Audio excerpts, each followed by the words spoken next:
If you're currently in the market to buy a house, chances are you're probably confused. Why? Because you're reading headlines like the housing market is crashing, interest rates are going through the roof, home buyer demand is at an all-time low, the housing market has hit a turning point, home prices are falling. On top of seeing headlines like home sale prices post the first drop in over a decade. And then on the other side, if you're actually out there looking to buy houses, making offers, you're hearing about multiple offer situations, you're seeing homes sell for more than the asking price with multiple offers. And on top of that, you're watching videos like this where a real estate agent online is telling you that the housing market is still going crazy. Now, while many of you out there believe that I'm only saying that to benefit myself and my pocket, the reality is the housing market is still very, very strong, despite higher interest rates, despite lower buyer demand, and a lot of it has to do with inventory or the lack thereof. So why are we still seeing buyers surge to the market to buy homes? Sometimes multiple offer situations going over the asking price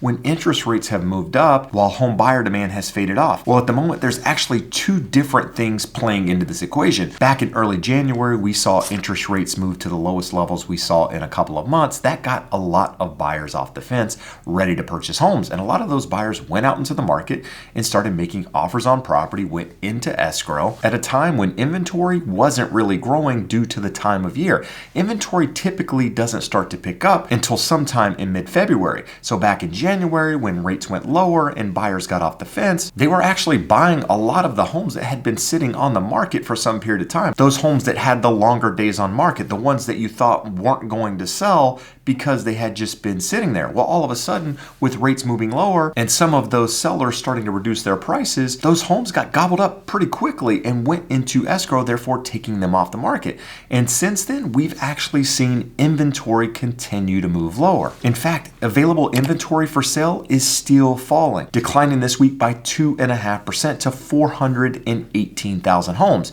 Now that's single family homes, condos, and townhomes spread across the United States. That's not just one area. So everybody in the nation that's looking to buy a home is vying for one of these 418,000 homes, which is the fewest number of homes we've seen on the market since last June. And why is that? Why aren't we seeing more inventory at a time of the year when inventory would historically start to go up? It's primarily because sellers simply aren't keeping up with buyer demand.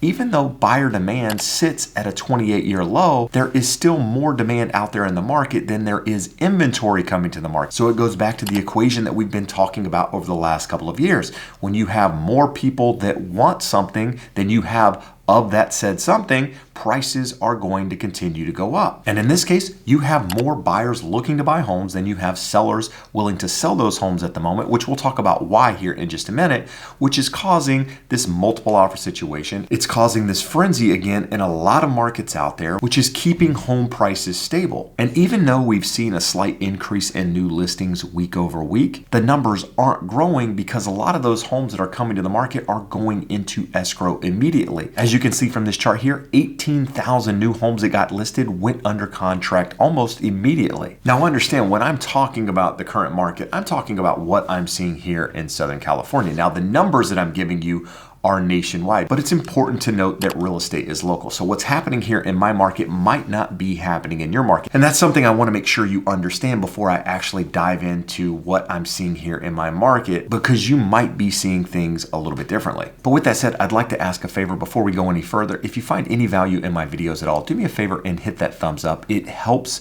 the YouTube algorithm push the video out to more people, and it also helps me accomplish my goal of helping educate more buyers and sellers in this crazy real estate market. So what is actually keeping inventory from coming to the market? Well, a lot of it has to do with what the Fed did over the past 2 years that brought interest rates artificially low. As you're probably aware, most interest rates were actually locked during the pandemic lows, with nearly 40% of US mortgages being originated between 2020 and 2021, which means that the majority of these homeowners are sitting on super low interest rates. As you can see from this chart here, nearly 70% of homeowners have an interest rate lower than 4%, with nearly 25% of them having an interest rate lower than 3%. And if we add in the additional 20% that's sitting between 4 and 5%, you have nearly 85% of homeowners out there having an interest rate lower than 5%.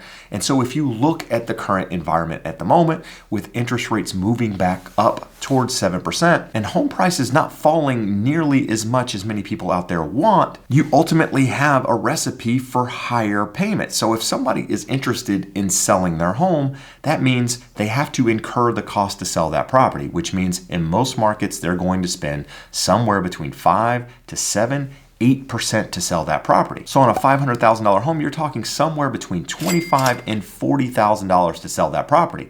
Then in turn, they have to go buy another property in most cases. Now, there's nothing saying they have to go buy a property, but most people that own property don't sell their property and then go rent unless it's for a short period of time. Most of those out there looking to sell are looking to move into another property. So they're looking at the market at the moment. So for one, they're thinking, if I sell this property, I probably have to go rent something until the right property comes to the market, which most sellers don't want to have to deal with. And secondly, they're looking at the cost. Don't forget, a moment ago, they had to pay between $25,000 and $40,000 to sell that property. Now they have to go take a higher interest rate. Say they're one of those homeowners that had an interest rate at 3%. They're now looking at an interest rate double from what they had. So even if they're going to purchase a property for the same price for which they're selling, their mortgage payment is going to be nearly double from what it was previously because of how much interest rates have gone up. And because of that, many sellers are choosing not to sell their property. And therefore, that's keeping inventory from coming on the market. And that's something that we talked about over the last couple of years that was likely to happen because the Fed lowered interest rates so much, it locked people into their property. So unless someone needs to sell their property,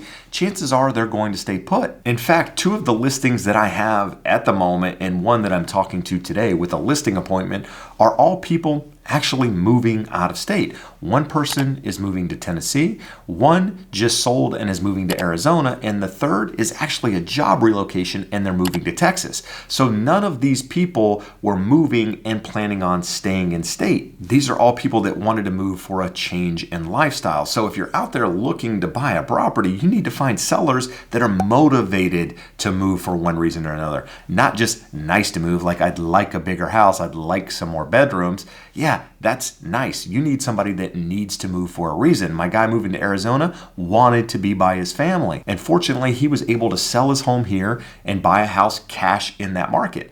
My other client, she's been in her home 57 years. She's 85 years old. She's taking her proceeds and she's going to Tennessee. And again, she is going to be a cash buyer. So anyone looking in that market is going to be competing against her, if you will, and she's a cash buyer. And on top of that, my job relocation, the one moving to Texas, now he's likely to have a loan on the property that he's buying, but ultimately it wasn't his choice to leave. His job actually relocated him. So in all of these different scenarios, there was some motivation behind it. So in order to get more inventory coming to the market, you need motivated sellers. You need people that have to sell for one reason or another. Now, with that said, I want to talk about what I'm actually seeing in the market at the moment here locally. I mentioned a moment ago how real estate is local, and I'm actually surprised by what I'm seeing. Even though inventory is lower, I'm surprised by how much activity is actually out there in the market. Now, I know part of it is coming off the flurry because of lower interest rates, but even since interest rates have gone up, I've had clients making offers on property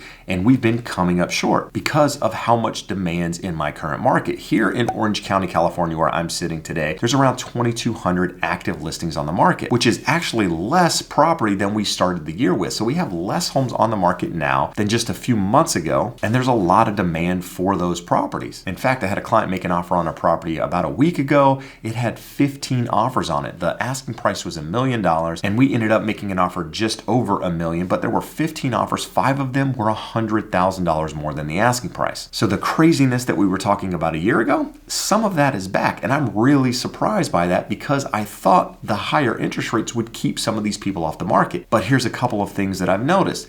A lot of these buyers have cash, so you're competing against cash offers out there. And another thing I've noticed is that a lot of sellers, a lot of listing agents are actually pricing the homes quite a bit below where they think the value is, or what I think the value is. And whether they're doing that on purpose to get attention to the property or doing it by accident, strategically, it's actually working because these properties look like there's value in it based on the asking price, which gets buyers hopeful, interested in making offers, which then creates this multiple offer situation. And because many buyers out there think that interest rates are going to continue going up, they're trying to lock in that rate prior to that happening. So they're willing to do some things now so that they don't have regrets like they did a year or 2 years ago when they were missing out on property. And the reason I bring all of this up is not to get you off the fence to go buy a house or to make you make a decision to go buy something. It's just to inform you, to keep you up to date of what's actually happening in the market, because it can be a little bit deceiving looking at the headlines thinking that the market is coming down and then getting out there making offers and realizing this is not what the media portrays, or this is not what I heard was happening. So just make sure if you're out there in the market, you're buying for the right reasons, right? We've seen home prices appreciate a lot. There's a really good chance that the market moves sideways for a couple of years, even though we don't have a lot of inventory. I think the lack of inventory and the high rates actually keeps the market somewhat stable, because if we had rates go down quite a bit, we've already seen that that's going to bump buyer demand and create more of a frenzy. And with interest rates going higher, I think that locks more sellers in place. So for the foreseeable future, I think you have a gridlock between buyers and sellers in a lot of markets out there. So just make sure you're buying for the right reasons, you have that longer term time horizon, and you have money in the bank. But if you're a first-time home buyer out there and you feel like you're getting screwed, do me a favor and check out this video here where I address a lot of the things that you're up against in this current market.